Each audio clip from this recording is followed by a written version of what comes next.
California. Today is Thursday, January 7th, 2021, excuse me. Yeah. Welcome back. And this is the last show of the week. And I'm joined by my co-host, Carlos Ponce, who is in Cuernavaca, Mexico. Hi, Carlos. Hey, Tulio. And we have our guest today, which is why we do this to begin with, Anisha Patel, who is with Cisco. Hi, Anisha. Welcome. I know you're broadcasting from Santa Clara, California. Hi, Tulio. Hi, Carlos. Nice to be here. Thank you for the opportunity. Great. Absolutely. So we're looking forward to speaking with you today, especially about customer success. That's an area that's near and dear to me personally, and many of us, and many of the audience members.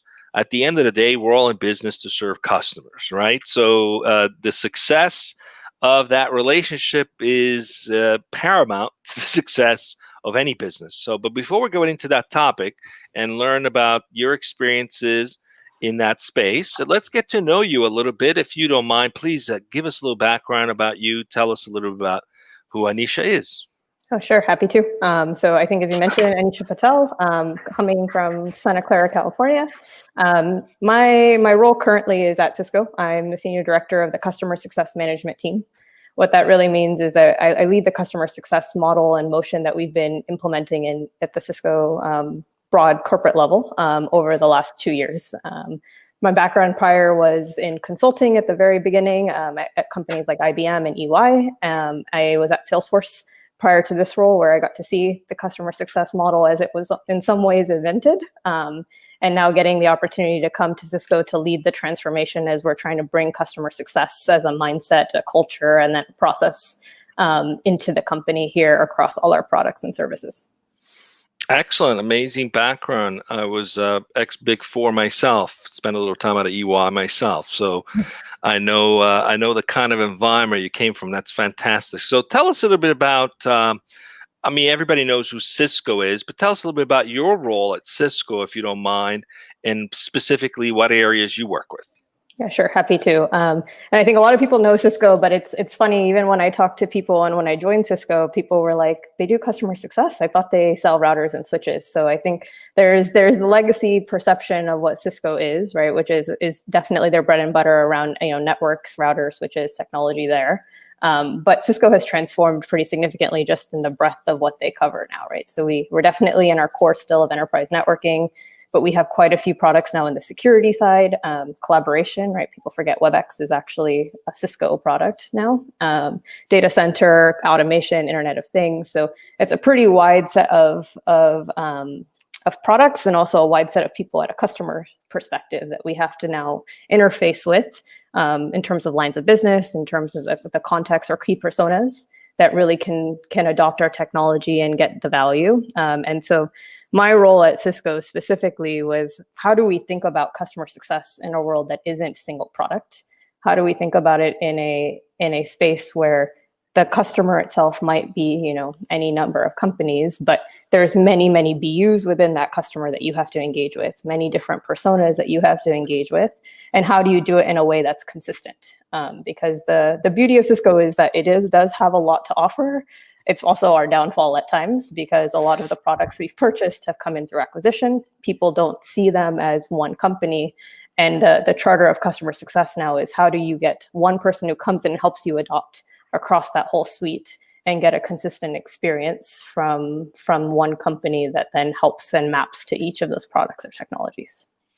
Well, we're looking forward to speaking with you, Anisha. It's certainly a bigger challenge, I think, having lived it, serving very large enterprise clients who do have multiple business units, multiple stakeholders, multiple decision makers, multiple kingdom owners, let's call them that way, who need to be served. Yeah. And it's sometimes a lot easier when you're a startup and you just got one specific segment. So there's a lot we can learn from organizations such as yours on how to be adaptable and diverse in dealing with various types of clients. So let's go right into it. Carlos, what's the topic today and the conversation we're having? Let's kick it off. Absolutely, Tulio. Thank you. And thanks, of course, to our guest, Anisha, for being with us. Tulio, today we're going to be speaking, as chosen by Anisha, about customer experience, the new era of customer success. And we're going to be discussing how delivering true customer success goes beyond any specific function and requires company-wide transformation. So that's what we're going to be speaking about today. Now, Anisha, first of all, why did you choose this particular topic, and did you feel it was relevant for today's day and age in technology? Yeah, no, it's a great question. So, one of the things that I noticed is, even in the last few years, when we were at Salesforce, we used to call this the group that does customer success or the CX type functions, it was called CSG, so Customer Success Group. Mm-hmm. And what you're finding in the market now is more and more it's moving into CX. So if you look up customer experience or CX, just the sheer number of companies that have introduced a CX organization or used the CX brand in the last 2 years has skyrocketed. And what I think it's been an indicator of is that customer success for the longest time, somewhat understood, right? You think about the customer success manager, they come in just like an account manager, and after someone has purchased the product, they're there to help you and guide you through the product experience and how to get you to adopt it as quickly as possible. But what I think there's an appreciation in the market for more and more now is it doesn't just start or end with, hiring a bunch of CSMs to come in and drive adoption. It's actually, how do you transform the overall experience that your customer has with you as a company? And it starts from the point of evaluating products on the sales side, down into then the adoption process, back into the renewal, and then back and forth. And we actually call it the life cycle. We almost call it the racetrack. It's like an infinity loop within Cisco. That is, how do you keep our customers going through that racetrack as quickly as possible? And how do you get them through all those stages of the life cycle? In order for customer success to really be successful in a company, especially at the size of Cisco, we're starting to really see and appreciate that it's not any one team that actually drives customer success. It's the company that drives customer success. And so it's less about it being a function or a role or even a process, but it's becoming a cultural shift that every part of the organization has to adapt to if you really want to make that change on the CX side and really the customer experience that they perceive. Okay, thank you, Anisha. So Tulio, back to you. Let's talk about a little bit of that. You talked about company-wide transformation. Today, most organizations have a function, right? It's a customer success function. It's separate. Its job is to sort of take the baton once sales has onboarded a client and run with it. But sometimes some organizations don't plan out the setting up of the success client from the very get-go because there's this disconnection between these two groups.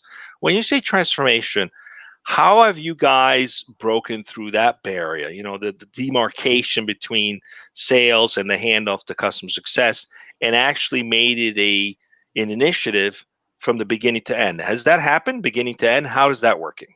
Yeah, and I would say it's still a journey we're on.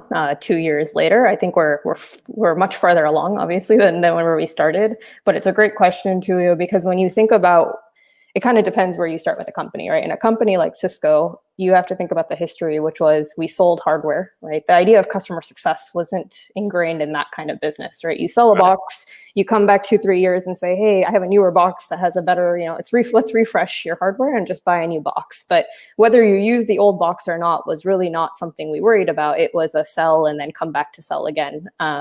When you're now moving into a recurring revenue model, which is what the big transformation just broadly Cisco is going through, right? Half of our products, especially in security and collaboration, that we've purchased through acquisition do have the software recurring revenue model, right? Things like Duo and WebEx are all license-based. They have 1 year, 3 year, 5 year renewals.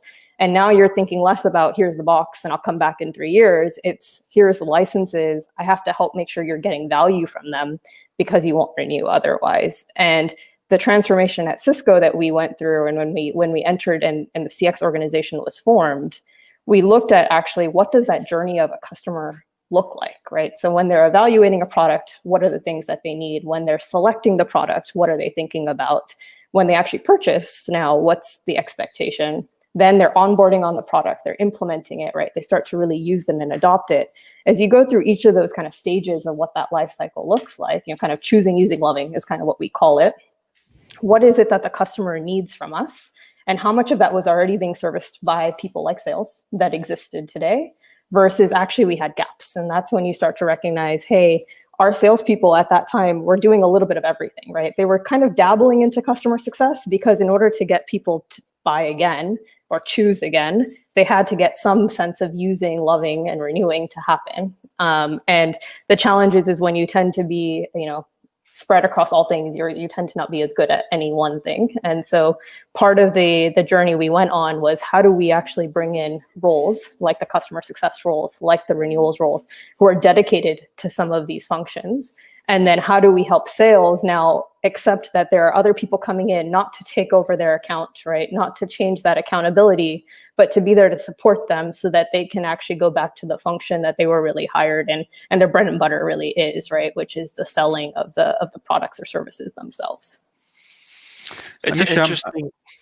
Go ahead, Carlos. I'm sorry, Tulio. Anisha, got a quick question.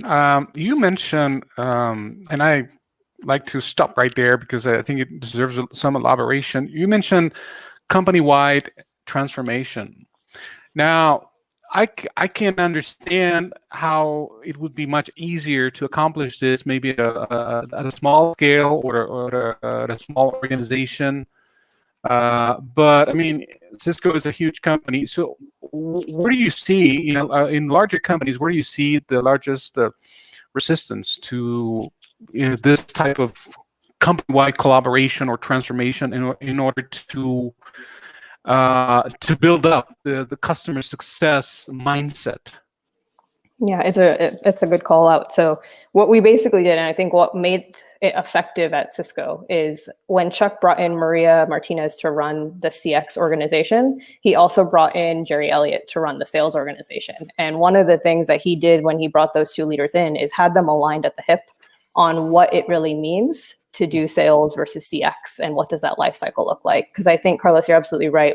Even with that alignment, you still have, the trickle down as you work your way down the organization, people who are skeptical, right? We always talk about the transformation as you have the maybe 20 or 30% who upfront are the early adopters, think that there's value in this and jump on board. You have maybe the 50% sitting in the middle that are neutral, kind of holding out and seeing, okay, is it going to go? Is it going to last? Is it not? And then you have the 20% who maybe are, the non-believers on, is this really something that we need to do? I don't think it has necessarily the legs to be a long-term thing versus a short-term initiative.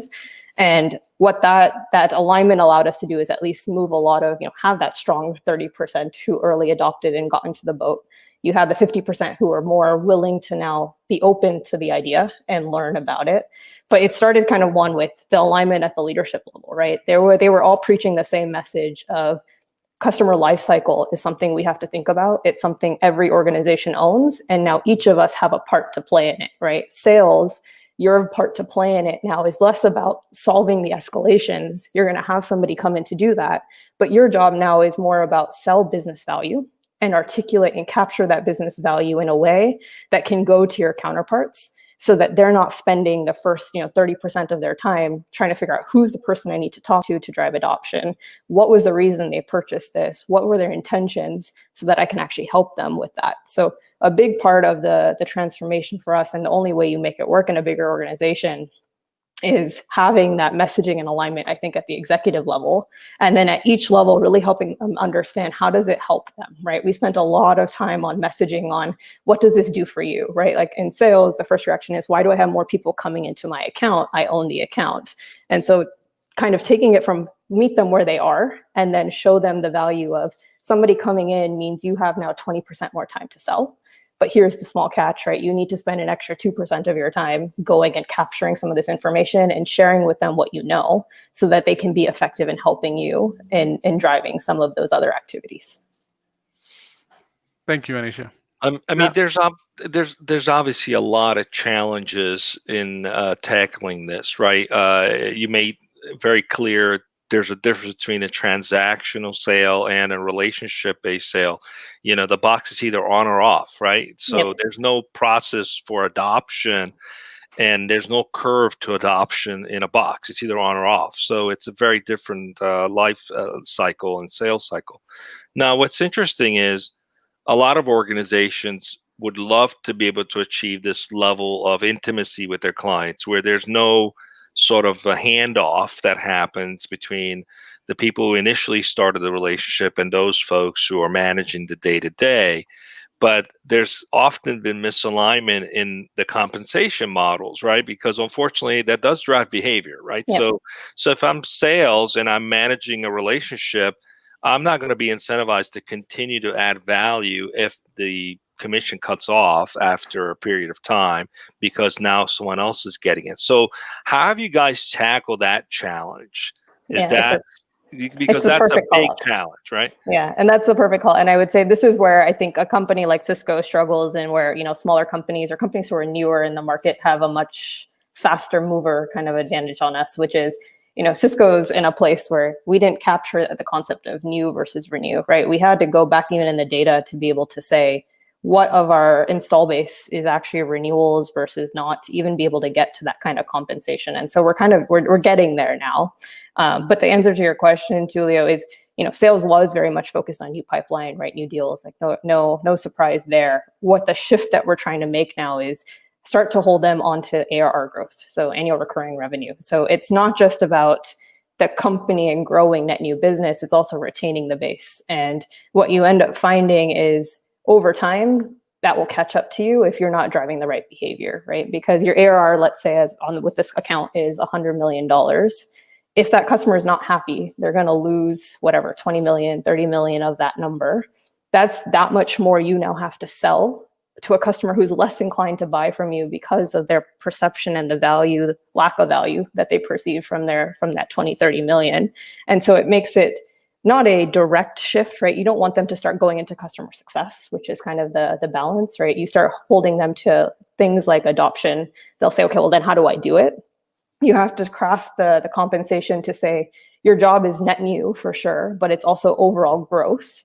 And then the way that you construct the percentages of that allocation then allow you to say, as a salesperson, okay, I have to focus on growth, which means I have to enable the people around me and empower them to help me with that piece because it affects my comp, while I spend a lot of my time on then the hunting, the piece that I'm really accountable for and that I'm the only person across the company now focused on, right? Or now comped on. And then from our customer success perspective, we do a similar thing, right? We hold them on things like health score, which is it's a metric we create internally that captures, you know, usage and adoption. So we look at the feature usage and we try to tie that more, not to just have you, used your licenses, have you downloaded them? It's actually what features are you using in the product that we know indicate value in terms of achievement of use cases. And that health score then gives us a leading indicator that, hey, we are driving adoption in a way that we know 80, health score of 80 means high stickiness and high likelihood to renew and grow. And then we hold our CSEs or our customer success folks on retention then. So the renewal rate alignment is there. So they're basically helping sales with the retention part of their ARR growth number. Sales is now focused on the incremental piece that's growing the number. And then it becomes hopefully, over time, a very strong partnership and an appreciation that they both bring valuable things to the table. Now, Anisha, I'm curious, have you guys also adopted tiers of customers? That's one way a lot of organizations try to address this, right? And it's like, do we treat every client the same way, or do we tier them based on strategic importance, based on potential for growth, sheer size of the companies? There's a number of factors that determine those tiers, whether they're major accounts, national accounts, strategic accounts. And obviously, those different tiers got different attention. Yeah. That's been the traditional norm of dealing with some of this. Have you guys adopted some of that, or anything new that you're doing that you've tried that's worked well, that hasn't worked well? Love to hear some of the use cases that you guys have attempted to work through that. Yeah, it's a great question, and we're trying something we've never tried before. It wasn't something that we brought from the Salesforce model. Basically, we're doing the what you would expect, right? What the market does at the highest end, which is, above a certain threshold of spend, a customer gets a dedicated resource, right? Like the traditional customer success manager, who's focused on the account, right? Owns a couple of these accounts and is responsible for driving full adoption across the spectrum. One of the things we've also added to the model, just given Cisco's complexity and breadth, is a technical specialist on the adoption side that customer success manager can pull in. And the reason for that is, you can only be an expert on so much or know so much about the overall technology. But if you think about, now if a customer starts asking you about enterprise networking and then asking about security the next day, they may need a specialist to come in and help answer those questions at a level of depth that would be meaningful. But then on the scale side, so below that threshold, we actually don't do dedicated assignment at all. And it's a pretty high bar. We're only talking about maybe the top 500, 1,000 customers that we're covering with dedicated account coverage. And the model that we're trying, below that, which is, lots of customers for Cisco, is what we're calling a program-based approach. And so the way that we like to talk about it is it's a digitally led and then human-supported motion. So if we can get really crisp with our sales teams about, customer bought WebEx, bought Duo, bought, AMP for Endpoint for a specific use case, what do they need now to achieve that? So if we get that captured from sales up front, my email to you isn't just welcome to WebEx, it's welcome to WebEx. I know that you're trying to use it for large scale meetings and events. Here are the specific ways that you think we should configure this product now so that you can actually get the most value. So the emails get much more targeted when you know the intent. And then when customers get stuck, what we do is we have triggers that then go to our teams, our pooled resource teams that are now coming in. So think of almost like our customer success resources below that line are like a SWAT team. Kind of think of almost like the adoption SWAT team that comes in saying, hey, I know that you're starting to get stuck. I'm seeing that you're slower than the average customer in this kind of space and how fast you're moving. Can I get you some help? And they're usually given a very prescriptive view of, we know that these features help you get to the next stage. So here are the assets or resources we'd recommend. And what that allows us to do is the more prescriptive we get, the more scalable it is, because otherwise you'd have to hire hundreds of those people as well in order to cover every technology. So you have to figure out a way to make that prescriptive enough so that they don't have to be an expert on every single Cisco product to be able to know enough about the technology, know what to recommend, and get them pointed to the right expert or the right resource to get them through that hump or resolving that adoption barrier that they've encountered. So historically, the adoption of shared service models for the bottom layer of the accounts, right, has not been an exact science, right? Sometimes you end up with some key accounts in that shared service model that had great potential, but don't get served very well. So that was before AI, before we had technology to get smarter about identifying patterns and customer usage to begin to see the potential, even down to the lower level, 500,000, whatever many accounts fit into that model. Have you guys looked at and invested in those kinds of initiatives to get smarter about how to serve that large, broad spectrum of clients that don't get the dedicated support? Yeah, and that's exactly, it's perfect that you said that, because that's exactly the big pilot or test we're doing right now is exactly on that, right? Which is we've right now have a pooled resource model. So if I say, I'll take the example of Canada, we have, these success program managers is the role that we call it, who are now focused on helping make Canada successful below that line, right? And one of the things that we're now working through is it really just anybody, if your customer is stuck, anybody in that pool actually go talk to that customer, or when they're in that bucket, right, because they're just missing the threshold, that there should be some logic of, well, you'll usually get Anisha or Tulio, one of the two. So there's some recency in how it's done, even if we're not assigned. So a lot of that is the intelligence of the platforms, and we've made massive platform investment to back up what we're trying to do from a model standpoint. But that's exactly how we've built the logic. So the logic will say, okay, for customers of a given size, even if they're below the line, the first thing we look at is recency. Who was the last person who talked to them in the last 3 months or 6 months? If that person has availability, let's take it there. And if not, then we'll go take it to a backup. But that way there's some customer recency. And there's been studies done that have actually shown that when you go and survey those customers afterwards, as long as you have the right person coming with the right information, they don't actually worry so much about the fact that a person's dedicated to them or not, because they feel like the experience itself is still sufficient to get them what they need. And that customer recency of at least seeing at least Anisha or Tulio each time is good enough for them, even if it's not my dedicated person. So this has been great. Learning a lot in terms of what you guys are trying, and big cultural shift, right? A lot of organizations are either engineering driven or sales driven or customer service driven. Cisco historically has been a sales-driven type of organization, right? That's been the culture. Now there's this shift towards a customer success-driven culture while still maintaining growth, right? So how has that impacted the culture internally in the organization? How are people adapting to this new change? Any resistance? Any things any programs that you guys have tried that have worked to get people more thinking along the lines of shifting towards customer success versus just sales?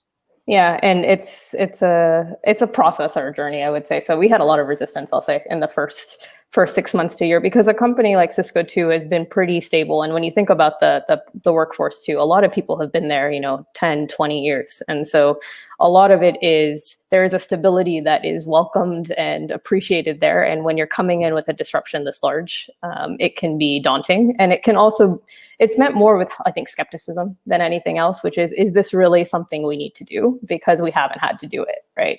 And so I think the way that we've done the cultural piece is a lot of the first year of CX was tons of messaging, right? It was almost like certifying everyone within CX to first say, do you know how to tell the story about why this is important and why we need to pay attention to this transformation and why the company needs to get ahead of it, and putting it in the language of, it may not matter right now, you're still selling a lot of boxes, but in 2-3 years, you're going to have to sell a lot of software subscriptions. And are you ready and prepared for that?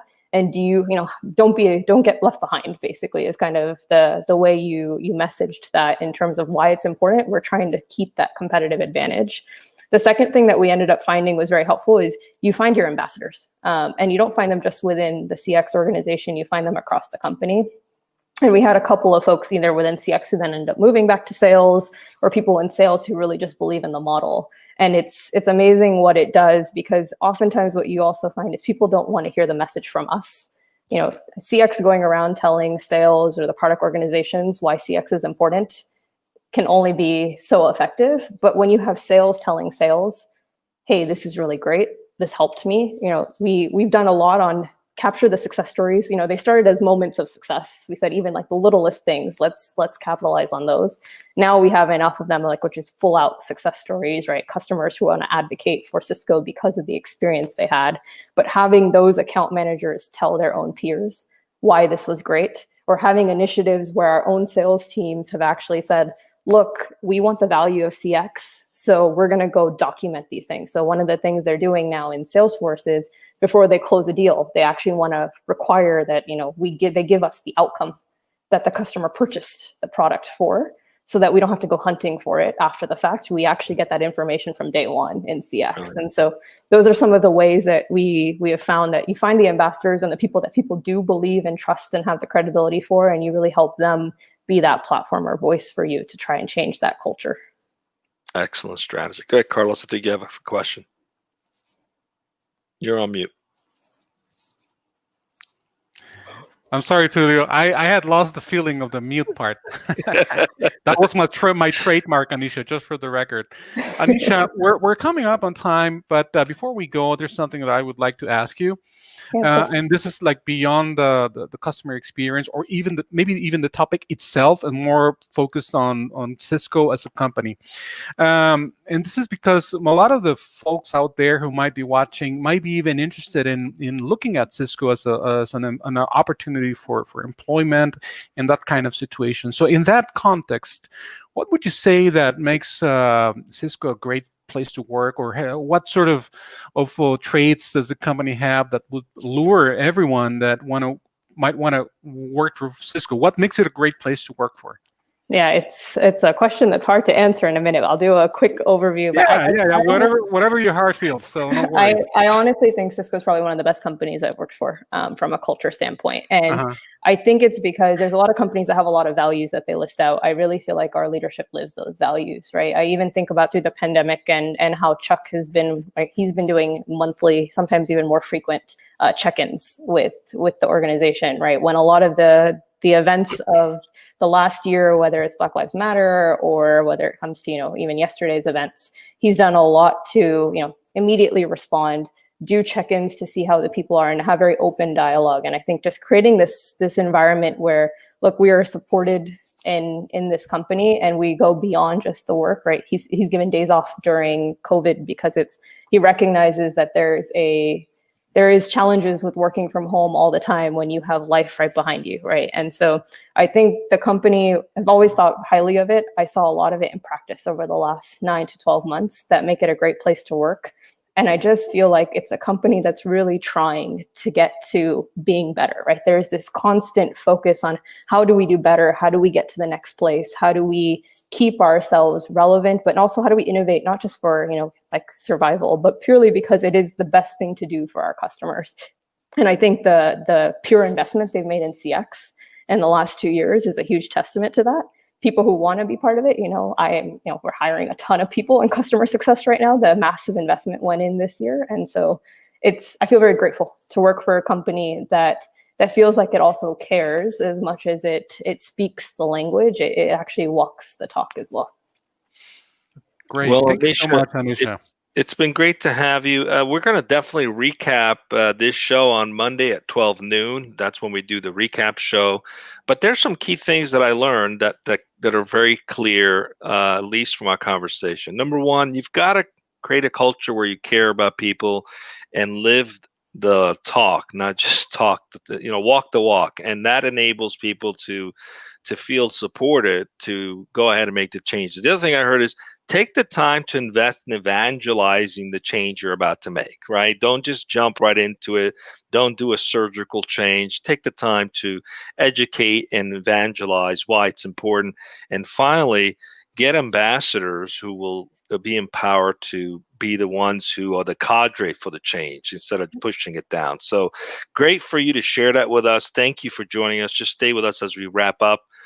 Carlos, what do we got coming up next week besides the recap show on Monday?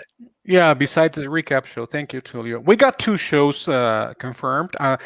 Just for the record, Tulio, because they're very recent, they just came in to date. I mean, the confirmation, they're not there on the website yet. I haven't uploaded the landing pages, but I can tell you, Tulio, that on Tuesday, we are going to be speaking with Michael Zwickbaum, the CEO of Wisdom Gaming Group. And also on Thursday, we're going to be speaking with Costa Sauzis. I hope I got their last names correctly.